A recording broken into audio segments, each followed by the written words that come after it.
حدیث میں آتا ہے کہ جو 70,000 مرتبہ کلمہ طیبہ پڑھ لے اس کی مغفرت کر دی جاتی ہے. روایتوں میں آتا ہے. ٹھیک ہے, 70,000 پڑھنا ہے. اب یہ ضروری نہیں کہ ایک ہی محفل میں پڑھ لیں, آپ ایک مہینے کا ٹارگٹ رکھ لیں کہ یار اس مہینے 70,000 پورے کر لوں گا. اب اس پہ فرمائے لا الہ الا اللہ, لا الہ الا اللہ پڑھتا رہے. ہر 100 کے بعد ایک بار محمد الرسول اللہ صلی اللہ تعالی علیہ وسلم پڑھ لے. اب اس کے بارے میں سبحان اللہ ایک بڑی خوبصورت روایت بھی ہے کتابوں میں. حضرت محی الدین ابن عربی ایک جگہ دعوت پہ تشریف لے گئے تو ایک لڑکا جو ہے اس کے بارے میں مشہور تھا کہ یہ صاحب کشف ہے, اس کو بہت ساری باتیں کشف سے معلوم ہو جاتی ہیں. آپ نے سنا تھا. تو وہ بچہ جو ہے وہ آپ کے پاس کھانا کھا رہا تھا, اچانک رونے لگا. تو آپ نے کہا کیوں رو رہے ہو؟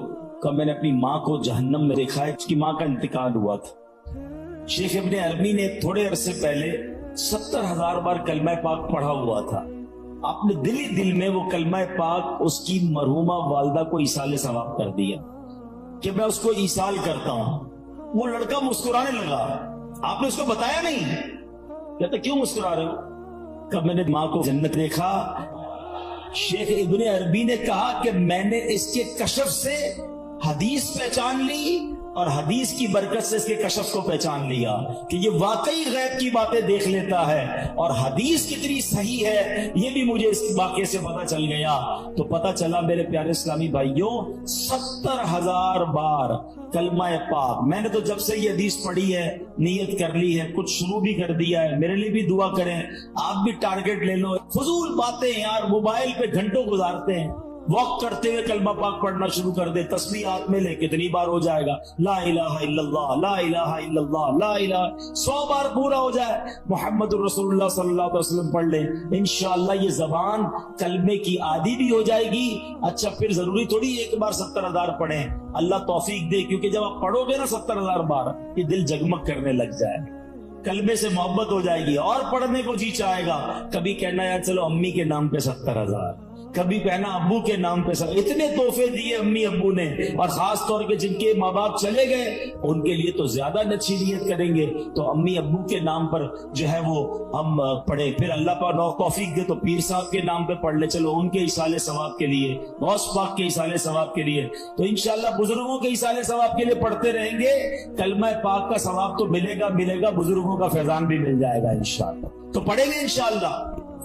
چلو 3 بار مل کر پڑھ لیتے. لا الہ الا اللہ محمد الرسول اللہ, لا الہ الا اللہ محمد الرسول اللہ, لا الہ الا اللہ محمد الرسول اللہ. افضل ترین وظیفہ, جی ہاں آج اس پر بات کریں گے, اور وہ کتنا اہم ہے ہماری زندگی میں, ہمارے ایمان کے لیے, وہ بھی انشاءاللہ پتہ چل جائے گا.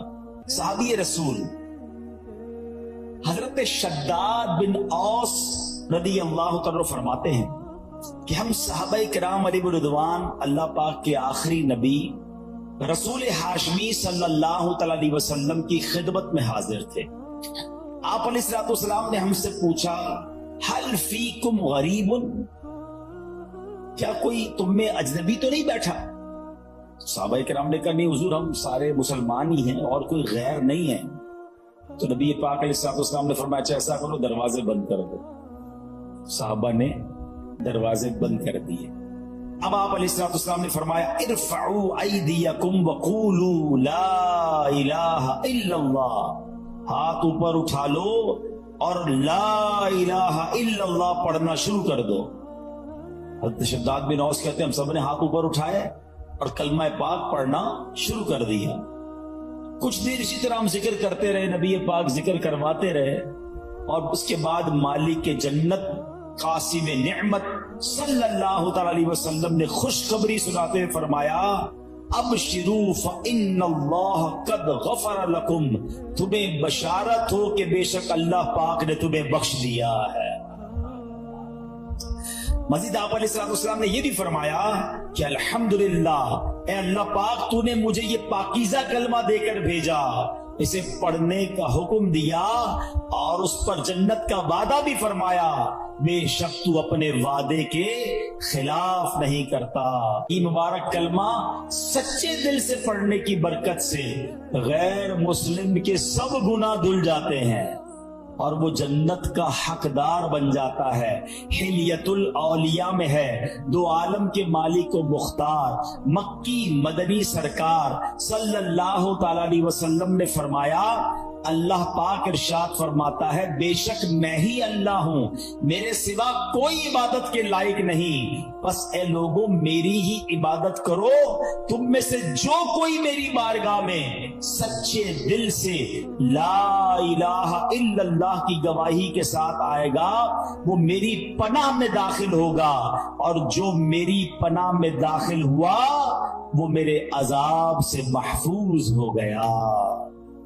کیا بات ہے، سبحان اللہ. کلمہ طیبہ کے مختلف نام ہیں، یاد رکھیے گا. لا الہ الا اللہ محمد الرسول، مل کر پڑھ لیں، لا الہ الا اللہ محمد الرسول اللہ صلی اللہ تعالی علیہ وسلم. اس کے بہت سارے نام ہیں. اس کا ایک نام کلمہ توحید بھی ہے، کلمہ اخلاص بھی ہے، اسے کلمہ احسان بھی کہتے ہیں، اسے کلمۃ التقوی بھی کہتے ہیں. اس مبارک کلمے کا ایک نام کلمہ ثابتہ یعنی ثابت شدہ کلمہ، پکا کلمہ، نام مٹنے والا کلمہ، ہمیشہ رہنے والا کلمہ بھی ہے. سبحان اللہ. اتنے حدیث اور اتنے فضائل ہیں اس کے بارے میں. صحابی رسول حضرت ابو ہریرہ رضی اللہ تعالیٰ عنہ فرماتے ہیں میں نے اللہ پاک کے آخری نبی رسول ہاشمی صلی اللہ تعالیٰ علیہ وسلم کی خدمت میں عرض کی، یہ بخاری شریف کی حدیث ہے کہ یا رسول اللہ صلی اللہ تعالیٰ علیہ وسلم، قیامت کے دن آپ کی شفاعت سے حصہ پانے والے خوش نصیب لوگ کون ہوں گے؟ فرمایا اے ابو ہریرہ میرا گمان یہی تھا کہ تم سے پہلے مجھ سے کوئی یہ بات نہیں پوچھے گا. نبی پاک کو یہ بھی پتا تھا سوال کون پوچھے گا مجھ سے. فرمایا کیونکہ میں حدیث سننے کے معاملے میں تمہاری حرص کو جانتا ہوں. پھر فرمایا اے ابو ہریرہ قیامت کے دن میری شفاعت پانے والا خوش نصیب وہ ہوگا جو سچے دل سے لا الہ الا اللہ کہے گا. ایک بار پھر پڑھ لیں، لا الہ الا اللہ محمد الرسول اللہ صلی اللہ تعالی علیہ وسلم. حضرت عثمان بن مالک رضی اللہ تعالیٰ سے روایت ہے، رسول رحمت شفیع امت صلی اللہ تعالی علیہ وسلم نے فرمایا جو بندہ صرف اور صرف اللہ پاک کی رضا کی خاطر لا الہ الا اللہ کہے، بے شک اللہ پاک اس پر دوزخ حرام فرما دیتا. ایک بار پھر پڑھ لیں، لا الہ الا اللہ محمد الرسول اللہ صلی اللہ تعالی علیہ وسلم.